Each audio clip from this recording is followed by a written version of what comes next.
ज्यावेळी आपण 2016-17ला घोषित केलं होतं की मुंबईमध्ये आमचं सरकार हे सुगमता आणू इच्छितं आणि सुगमता काय तर 59 मिनिटामध्ये MMR रिजनच्या कुठल्याही भागातनं कुठल्याही भागात जाता आलं पाहिजे अशा प्रकारची इन्फ्रास्ट्रक्चर आणि पब्लिक ट्रान्सपोर्टची व्यवस्था त्यातला एक एक टप्पा आता आपण पूर्ण करतो।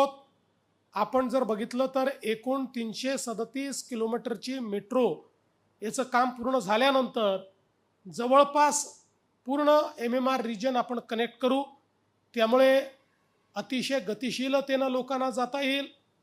विशेषतः आपल्या सबर्बन रेल्वेवरचा जो काही लोड आहे तो लोड कमी होईल, कारण सबर्बन रेल्वेने 90 लाख लोक हे रोज प्रवास करतात, आपल्या मेट्रोने 70 लाख लोक अधिक प्रवास करू शकतील, त्यामुळे मोठ्या प्रमाणात तो लोड देखील पुढच्या काळामध्ये कमी होणार आहे।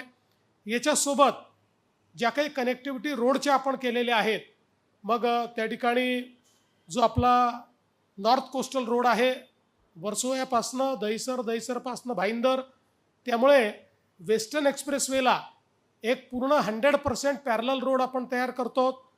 आत्ताच आपण ठाणे बोरिवली याचं त्या ठिकाणी TBMचं लॉन्चिंग केलं, त्यामुळे ईस्ट वेस्ट कनेक्टिव्हिटीमध्ये ते एक महत्त्वाचं असणार आहे। मुलुंड गोरेगाव हे जे टनेल्स आहेत यामुळे ईस्ट वेस्ट कनेक्टिव्हिटी चांगली तयार होणार आहे। एकूणच जर आपण बघितलं तर हे सगळं नेटवर्क पूर्ण झाल्यानंतर देशातील एक सर्वाधिक सुगम अशा पद्धतीचं आपलं या ठिकाणी मुंबई शहर होणार आहे। आणि म्हणून मला असं वाटतं की खूप चांगलं काम या ठिकाणी झालेलं आहे।